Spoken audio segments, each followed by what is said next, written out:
Sometimes when I'm fucking a chick, I go to fuck them again in the morning and they'll say something like this. No.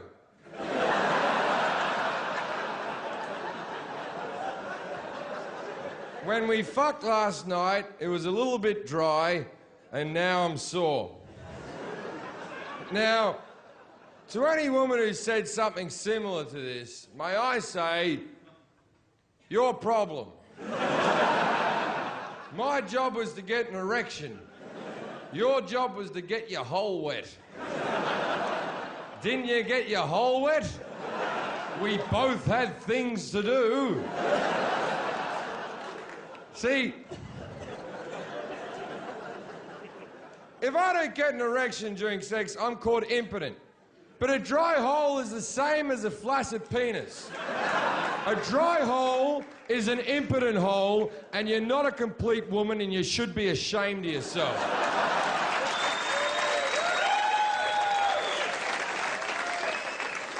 But women don't take responsibility for the dry hole. If I go to fuck a chick tonight and I get too drunk, which I will, and I go to fuck a chick and I don't get an erection, she'll go back to friends and go, oh, I went to fuck that Jim Jefferies, he couldn't get an erection. But if I go to fuck a chick and she doesn't get wet, she'll go back to her friends and go, I fucked Jim Jefferies, he didn't even get me wet. Do you see the problem there? I'm in charge of everything.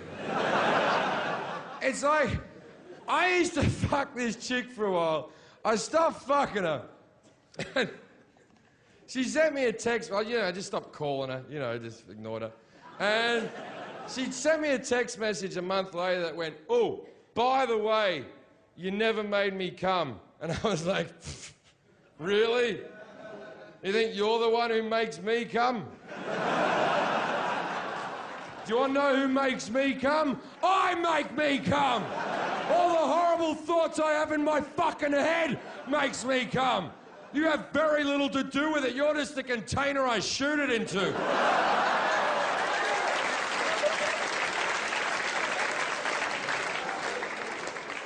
But let's go back to the dry cunts.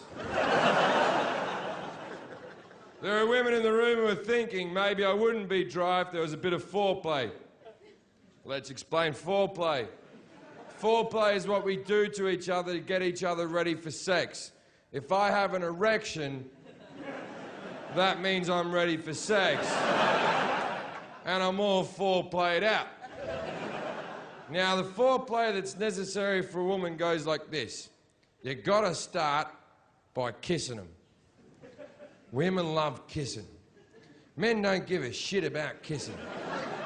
We kiss ya because we like ya, and let's be honest, we spoil ya.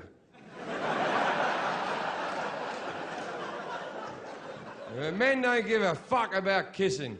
Used to like kissing when we were in our early teens, then someone sucked our dick. And then, what's this kissing thing? Why am I kissing this person? Why would I ride on the swings? I've already been to Disneyland. But we kiss you because we like you and we're a charitable bunch. Then you start kissing down the neck. Now, the whole time you're doing this, you're working downwards towards the cunt.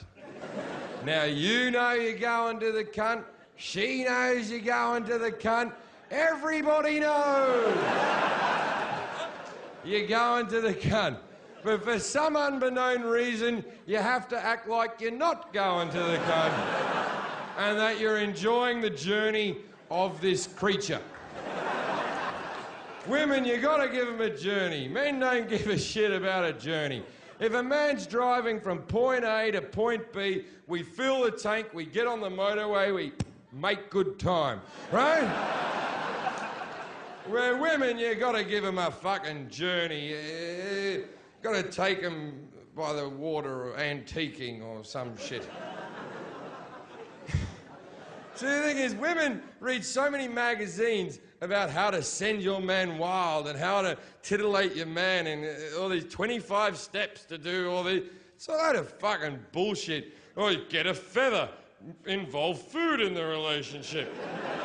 This is all bullshit. Play with his nipples. These things are fucking dead. They're dead to me. These mean nothing. You could cut these off and donate them to some poor African child without nipples. I wouldn't give a fuck. This is what we want you to do. Fucking suck our cock and cup our balls. And when you're sucking our cock, look like you're in a bit of pain because we enjoy it if you look uncomfortable.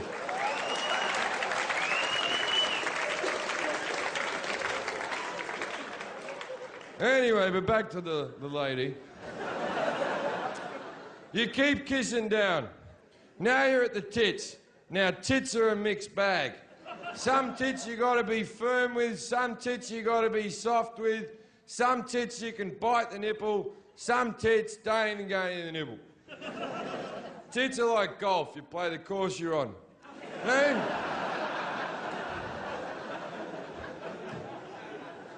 you keep kissing down, now you're at the cunt. But even when you get to the cunt, you have to act like you're not at the cunt. You have to act like you've stumbled upon the cunt by accident.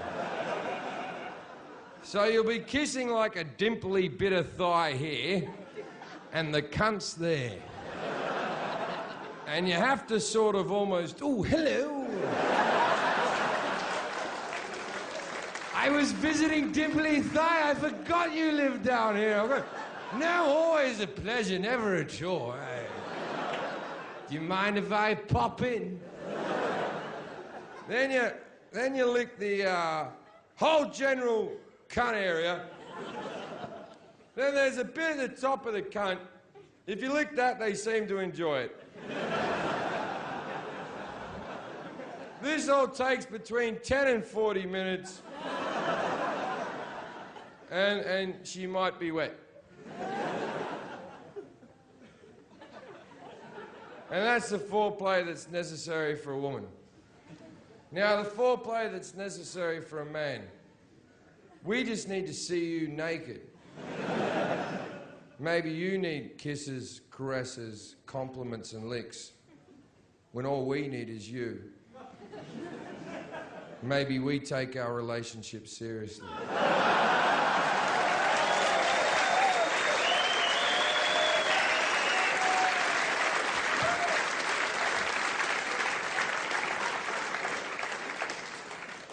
Wasn't that a romantic joke? This is the thing about people who believe in God. They're idiots.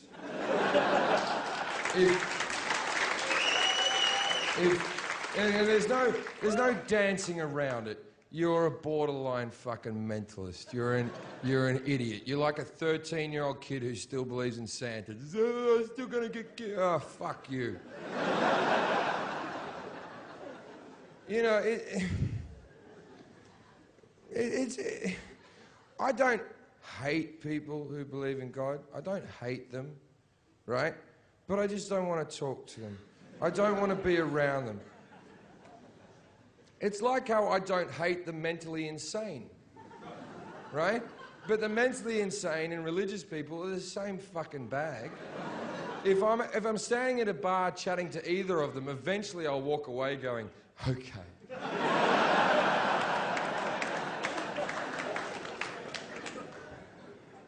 See,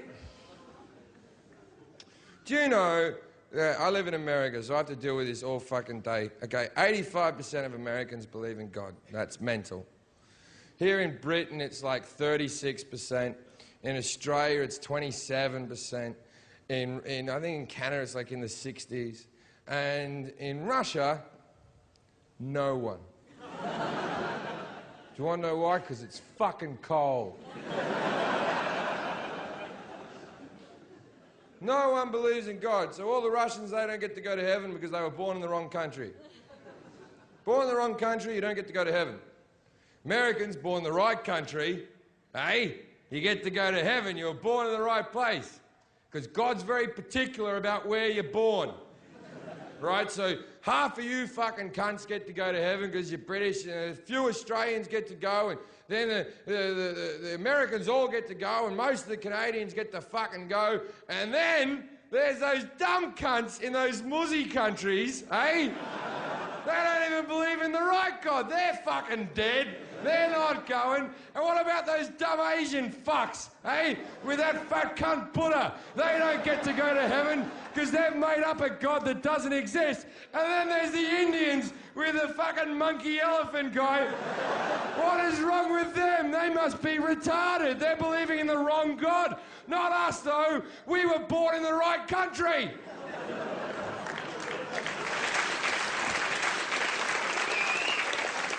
Because God selects countries. That's why they always say, God bless America. Because the world's billions of years old, and America's 250 years old. And that's when God decided to choose a team.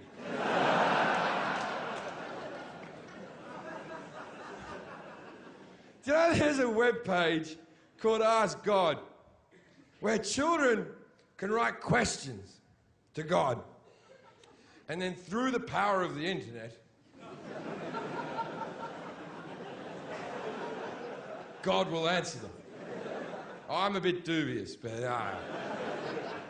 So the most asked question and Ask God is, were there kangaroos on the ark?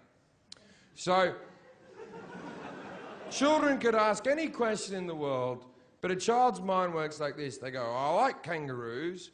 I think the Ark story's bullshit, so Shazam. And the answer to that question is, although there are no mention of kangaroos in the Bible, it does state that there was 2 of each animal. So you can be assured that there were kangaroos in the Ark. Now, why is there no mention of kangaroos in the Bible? Could it be that when the Bible was written, Australia hadn't been found, therefore no mention of kangaroos? But didn't God create kangaroos? Isn't the Bible written through the hand of man, through the voice of God? Why wouldn't he mention the kangaroos? They're such an exciting animal. It seems to me that they only seem to mention things in the Bible that are within a 5-mile radius of the guy writing it. Like, if I was God, at the end of the Bible, I would have leant in and gone, oi, tell them it's round. Because, didn't know the world was round. Fucking built it, didn't know it was round.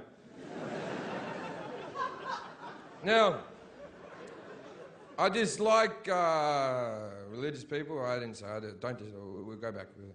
Now, the thing is, what I hate about Christians is they start sentences like this. As a Christian. You can't start a sentence like that and explain to me that the rest of your sentence has any more meaning than the beginning of the sentence. It means bullshit. That's a little fucking get-out-of-jail-free card shit you do. Right? Because I can't get in court and start a sentence like this. As an atheist. I didn't rape her. Didn't rape her. She was giving me a lift. And now, when I started this show, my first routine was about how lesbians were fat, ugly, useless, with no sense of humour. And you couldn't applaud more. Then I killed an Arab man from a fucking helicopter. Just shot him dead. Then I said that there's no that Christians are bullshit and there is no God. And that's the moment when half the audience chose to be offended. Was that the fucking moment that got you? How very Christian of you towards the Muslims and the lesbians.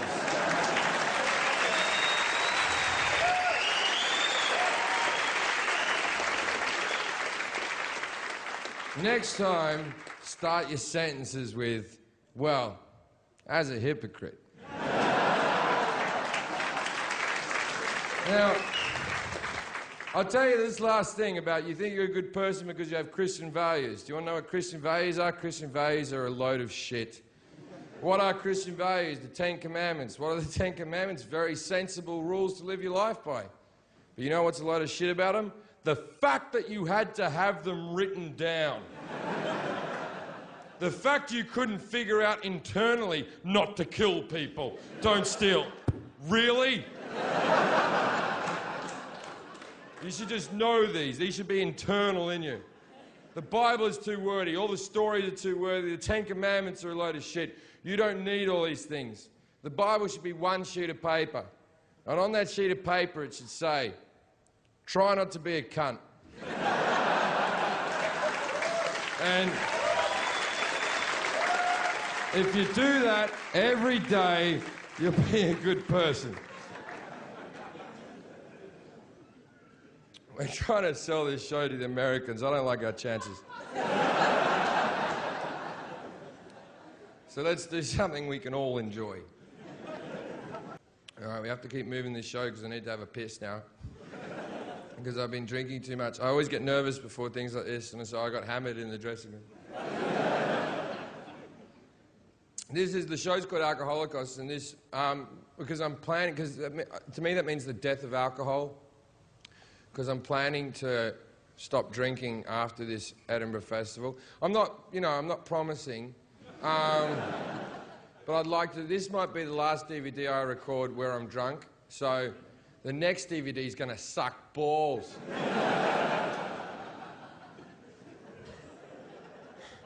But the thing is, I call the show Alcoholocaust, and now, because I live in America, some Jewish people have gotten offended by it. And I'm like, no, it's not like I'm at the Holocaust getting people drunk. It's just a funny word. I tell you what, though, I did a gig in Poland, and when I was out there, because I did a corporate gig out in Poland, I went out to Auschwitz. See, a lot of you uneducated people thought it was in Germany, didn't you? Auschwitz is in Poland. And I went out there, and apart from the concentration campy bit in the corner, the rest of it's delightful. It's a beautiful little village. I reckon their tourism board needs to get together and go, okay, we have a bit of a bad rap. Has anyone got any ideas? Hans, give it to me. Yep. That's true. We do have the biggest tower of second-hand shoes in the world. I don't know if that's a keeper, but write it down. Johan, even though that's a Scandinavian name. Pizza festival, you say? As we could cook 400 pizzas at once. This bit won't be in the DVD. It's a funny joke, though.